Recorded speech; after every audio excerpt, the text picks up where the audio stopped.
किसान भाई खेती के साथ साथ दुधारू पशुओं का पालन करते हैं, लेकिन वह इनमें आने वाली बीमारी लंगड़ी बुखार की समस्या के कारण लक्षण और बचाव उपचार की जानकारी के अभाव में सही समय पर उपचार नहीं करा पाते, जिसकी वजह से पशुपालकों को आर्थिक हानि का सामना करना पड़ता है। इसलिए लंगड़ी बुखार की समस्या के समाधान के बारे में जानकारी दे रहे हैं नानाजी देशमुख पशु चिकित्सा विश्वविद्यालय जबलपुर के डॉक्टर आशीष कुमार सोनी। और वर्षा ऋतु में यह रोग पशुओं में बहुत साधारण और यूँ कहें कि बहुतायत तरीके से पाया जाता है। इस रोग का नाम है एक टंगिया रोग। एक टंगिया रोग, इसको हम साइंटिफिक भाषा या यूँ कहें कि अंग्रेजी भाषा में ब्लैक वाटर भी कहते हैं। ब्लैक वाटर इसलिए कहा जाता है, जो शब्द इससे जुड़ा है ब्लैक, इसका मतलब है कालापन, यानी जो संक्रमित भाग है, संक्रमित हिस्सा है, उसमें जो है कलर जो है टिश्यू का वो काला पड़ जाता है। इसके अलावा हिंदी में से हम एक टंगिया इसलिए कहते हैं क्योंकि ज़्यादातर ये जो पशु होते हैं उसमें किसी एक हिस्से को, ज़्यादातर पिछले हिस्से को ये प्रभावित करता है और उसमें दर्द और सूजन के कारण पशु जो है चल नहीं पाता है, इसलिए इसको एक टंगिया भी कहते हैं। कुछ हिस्सों में इसे लंगड़ा बुखार भी कहते हैं। लंगड़ा बुखार कहने का मतलब ये है कि इसलिए नाम दिया गया कि जब पशु चलता है तो चलने के दौरान जो है उसे दर्द होता है और वह वजन नहीं ले पाता, तो एक तरह से पशु का हम ये करें कि वो लंगड़ा कर चलता है, इसलिए इसको हम लंगड़ा बुखार भी कहते हैं। पशुपालक भाइयों, वैसे तो यह रोग गाय और भैंस दोनों में होता है, परंतु यह रोग गायों में अधिक पाया जाता है और इससे अच्छे व स्वस्थ पशु ही ज्यादातर प्रभावित होते हैं। यह एक जीवाणु जनित छूतदार संक्रामक रोग है जो कि बरसात में अधिक फैलता है। अब इस रोग में लक्षण क्या है? तो इस रोग का सबसे महत्वपूर्ण लक्षण इसके नाम में ही छुपा हुआ है, यानी लंगड़ा बुखार। यानी पशु में लंगड़ापन जो है ये उत्पन्न होता है। खास तौर पे देखा जाए तो जो शरीर का पिछला हिस्सा होता है, किसी भी एक पैर में या कई बार दोनों पशुओं में ये जो है लंगड़ापन हो जाता है। इस बीमारी के अंदर उस प्रभावित हिस्से में अत्यंत तेज दर्द होता है और जो मसल्स हैं या मांसपेशियां हैं वह तेजी से जो है सड़ने लगती हैं, गलने लगती हैं। कई पशुओं में ये जो सड़न है ये शरीर के बाहरी हिस्से में भी पहुंच जाती है और उस हिस्से का जो कलर है वह बदलने लगता है। कई बार उसमें यूँ कहें कि जैसे किसी ने उसमें ब्लेड चला दिया, यानी ब्लेड के समान कट्स जिसको हम बोलते हैं वो दिखने लगते हैं और उसका कलर चेंज हो जाता है। अगर हम उस प्रभावित हिस्से को दबाते हैं तो दबाने पर उसमें एक अजीब सी आवाज़, ऐसा लग रहा होगा कि उसमें बहुत सारे बुलबुले और गैस भरी हुई है। आप दबाएंगे उसको तो चुर चुर वाली आवाज़ आती है, इसलिए कई हिस्सों में इस रोग को चुरका रोग भी कहते हैं। कई बार इस रोग से पशुओं में मृत्यु भी हो जाती है। अगर इस तरह के लक्षण आपको मिल रहे हैं तो ये साफ इंगित करता है कि इसमें चुरका रोग या लंगड़ा रोग उत्पन्न हो चुका है और इसमें तत्काल उपचार की आवश्यकता है। पशुपालक भाइयों, इस बीमारी से अपने पशुओं का बचाव करना बहुत ही जरूरी होता है, तभी आप अपने दुधारू पशुओं से अधिक दुग्ध उत्पादन ले सकते हैं।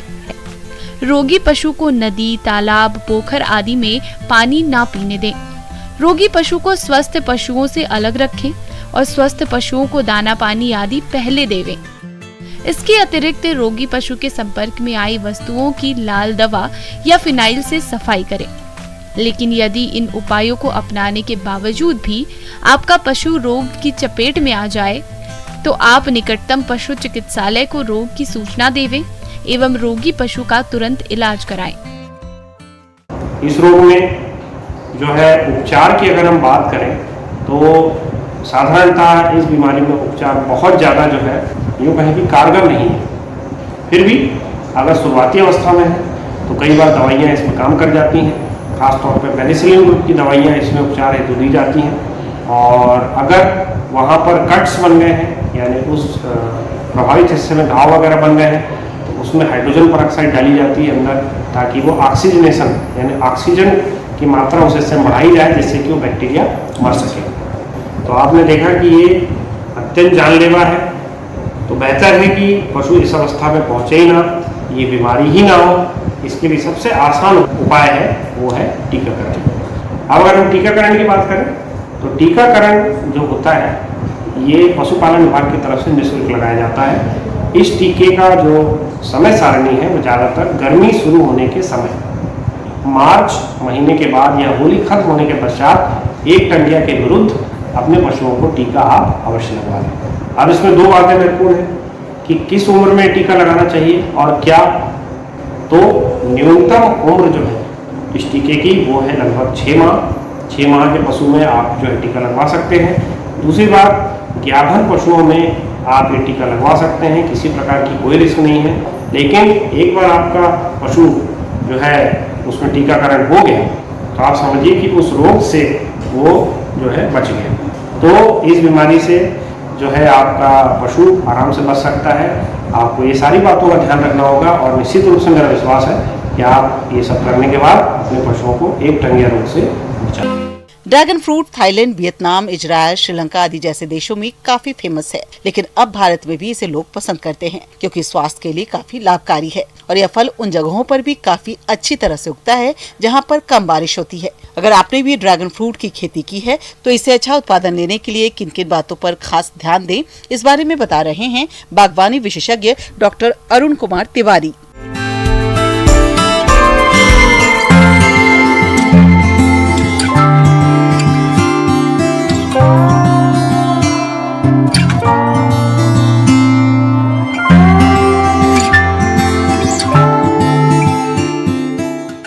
हम चर्चा कर रहे हैं एक ऐसे फल की जो जेरोफिटिक है, मतलब सूखी जगह में होती है, लेकिन अब धीरे धीरे सब ट्रॉपिकल कंडीशन में भी जा रहा है। मतलब जहाँ पे थोड़ी बारिश अधिक होती है या 1000 मिलीमीटर प्रति वर्ष के हिसाब से या 1500 तक जाती है, वहाँ तक हम उस फल की खेती कर सकते हैं। पहले ये बिल्कुल सूखे में होती थी।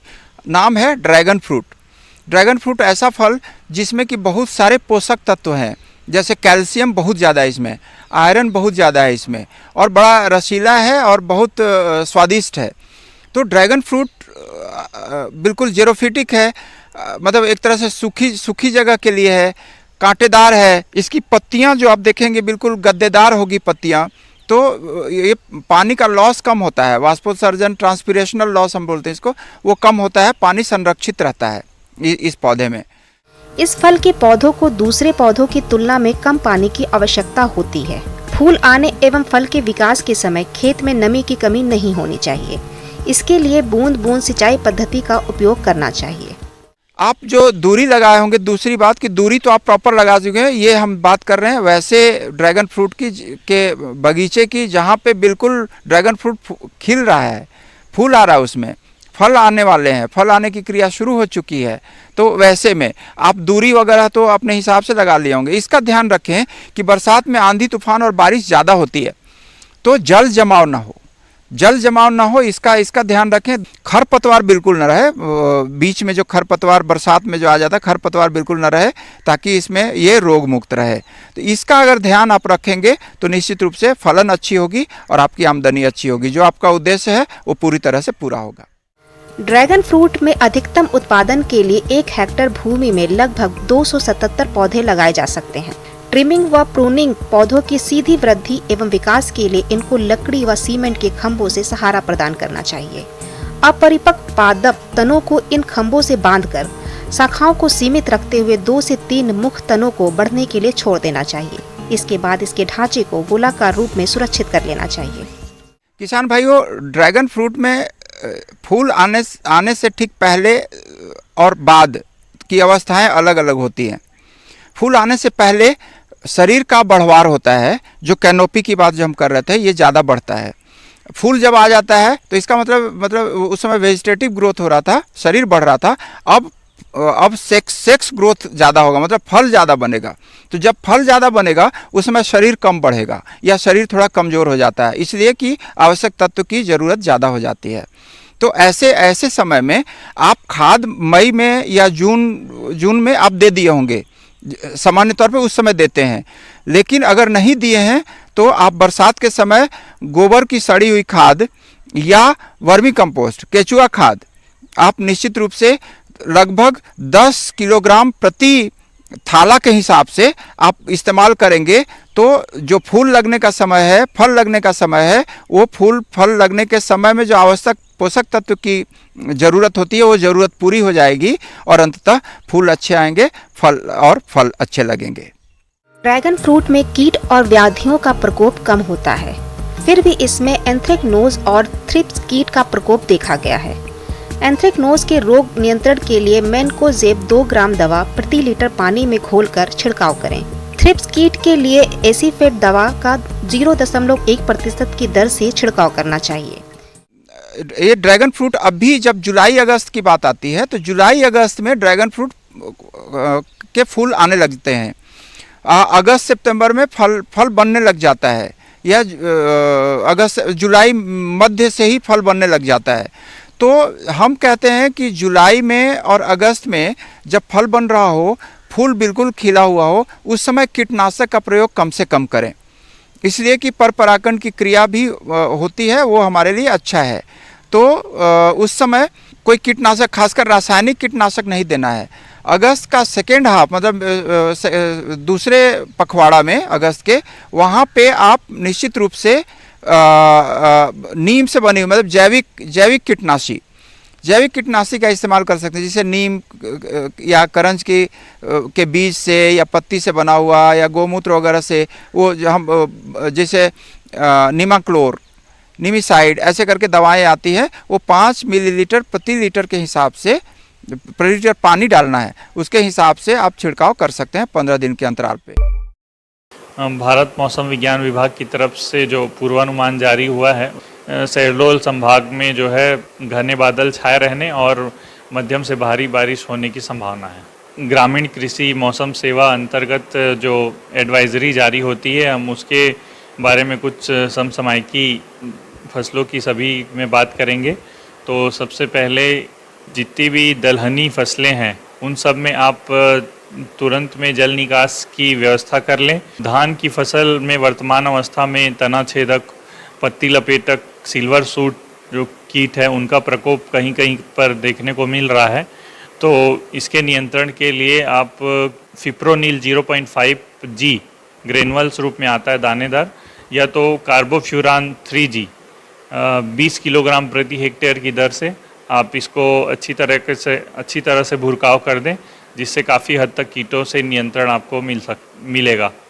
इसके बाद हम बात करते हैं तिल की फसल की। तो तिल में सबसे पहले तो जल निकासी की अच्छी व्यवस्था करें, क्योंकि ये क्रॉप जो है बहुत ही सेंसिटिव होती है जल भराव के लिए। तो सबसे पहले जल निकासी की अच्छी व्यवस्था कर लें, और कहीं कहीं पर फाइलोडी जो रोग होता है उसका कहीं कहीं पर देखने को मिल रहा है। तो उसके नियंत्रण के लिए जो प्रभावित पौधे हैं उनको उखाड़ कर आप बाहर फेंक दें, और इसके नियंत्रण के लिए जो चूसक कीड़ों के लिए जैसे इमिडाक्लोप्रिड 0.5 ml प्रति लीटर पानी में घोल बनाकर आप इसका भी छिड़काव कर सकते हैं। बकरी पालन जो किसान भाई कर रहे हैं उनके लिए एक सलाह है कि बकरियों को जो है शुष्क और गर्म स्थान पर रखें, और फर्श को गीला ना होने दें, बिल्कुल सूखा रखें, और PPR का टीका जो है अवश्य लगवाएं।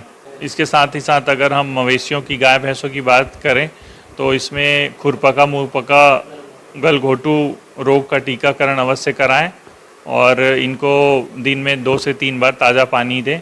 डीवर्मिंग लगातार करते रहें, और चराई के लिए गीले स्थान पर ना ले जाएं। वज्रपात की भी संभावना रहती है, तो जिससे कि कुछ सतर्कता हमको बरतने की आवश्यकता है। इसके साथ ही साथ अगर मुर्गियों की बात करें तो लीटर को गीला ना होने दें और साफ स्वच्छ वातावरण में रखें, गर्म वातावरण में रखें।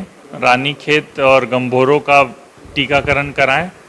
तो ये थी किसान भाइयों मेरे द्वारा बताई गई छोटी छोटी जानकारियाँ, जिसको आप ध्यान में रखेंगे तो अधिक से अधिक उत्पादन प्राप्त कर सकते हैं। धन्यवाद।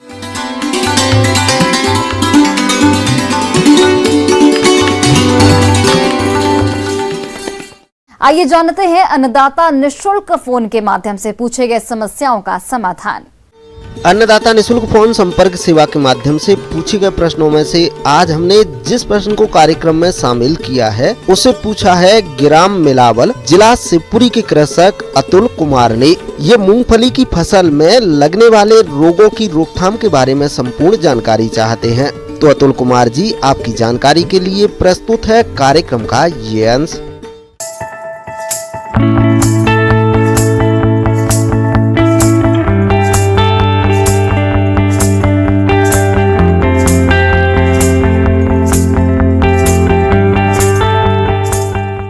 नमस्कार किसान भाइयों, राम राम। आज अपन चर्चा कर रहे हैं कि मूंगफली में इस समय कौन सी बीमारियां ज़्यादा नुकसान पहुंचा रही है और कौन सी बीमारियां ज़्यादा आने की संभावना है जिनसे किसान भाइयों का भी आर्थिक नुकसान हो सकता है। आजकल जो देखने में समस्या आ रही है कि मूंगफली में पीलापन आ रहा है। जो पीलापन जो मुख्य रूप से जो आ रहा है वो जो आयरन की कमी से आ रहा है।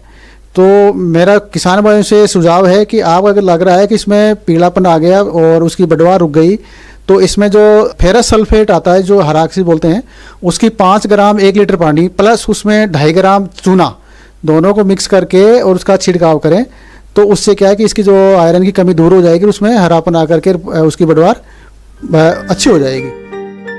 मूंगफली तिलहनी फसलों के रूप में ली जाने वाली प्रमुख फसल है।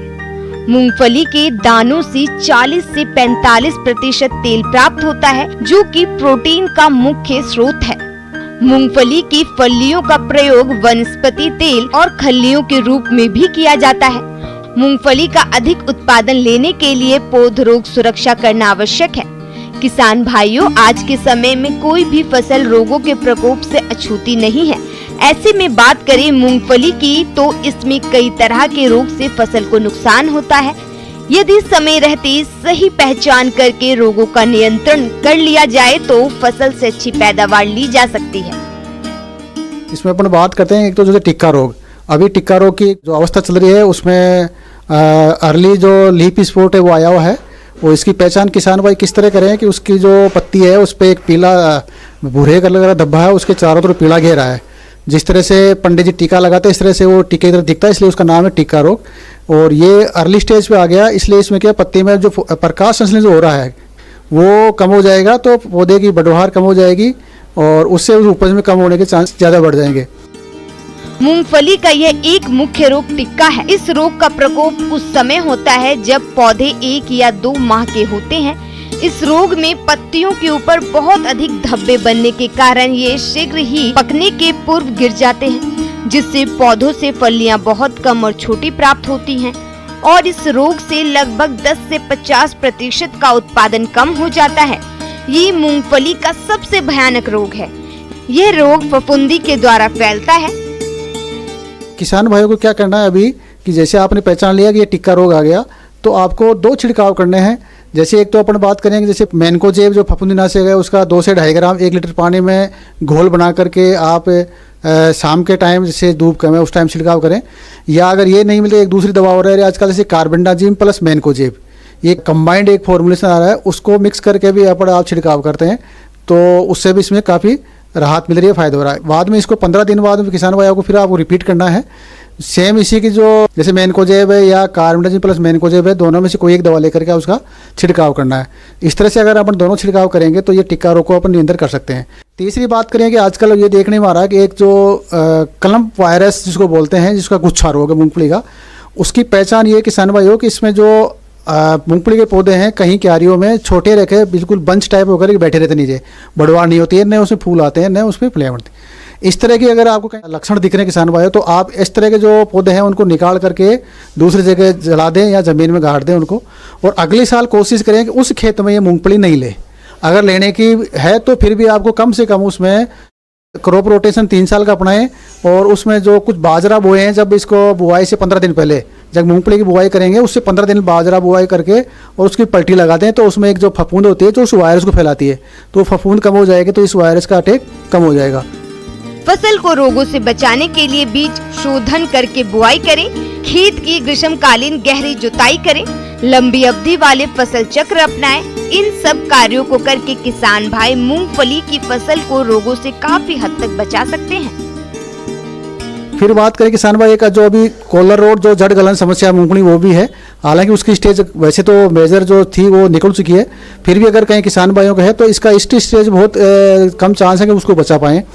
फिर भी अगर ज़्यादा आपके अगर मान लो नुकसान होने की संभावना है तो जो ट्राइकोडर्मा कल्चर आता है उसका भी यूज़ कर सकते हैं। साथ में आप ड्रेंचिंग कर सकते हैं। ड्रेंचिंग के लिए मैं कहना चाहूँगा कि जैसे कैप्टान प्लस हेक्साकोनाजोल करके एक दवा आती है फफूंदीनाशक, उसका 2 ग्राम 1 लीटर पानी के हिसाब से घोल बना करके आप ड्रेंच करते हो तो उससे हम निजात पा सकते हैं। साथ ही अगर ड्रेंच करने की समस्या है तो आप उसको लगभग आधा से पौन किलो 1 बीघा में लेकर के उस पाउडर का मिट्टी में मिला करके बुरकाव कर दें।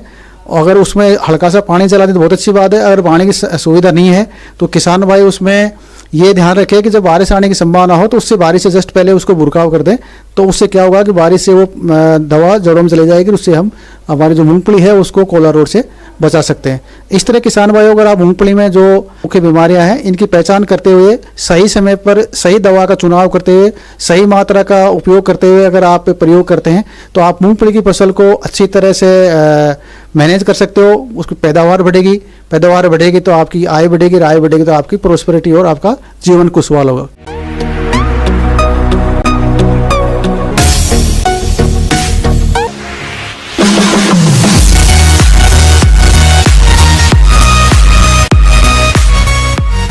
एक नजर डालते हैं राज्य के कुछ मंडियों के प्रमुख फसलों के बाजार भाव पर।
किसान भाइयों, कृषि संबंधित समस्या या सुझावों के लिए आप हमें इस पते पर संपर्क कर सकते हैं।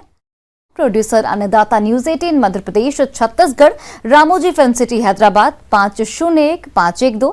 साथ ही आप हमें ईमेल भी कर सकते हैं। हमारा ईमेल आईडी है p18annadatamp@news18.com।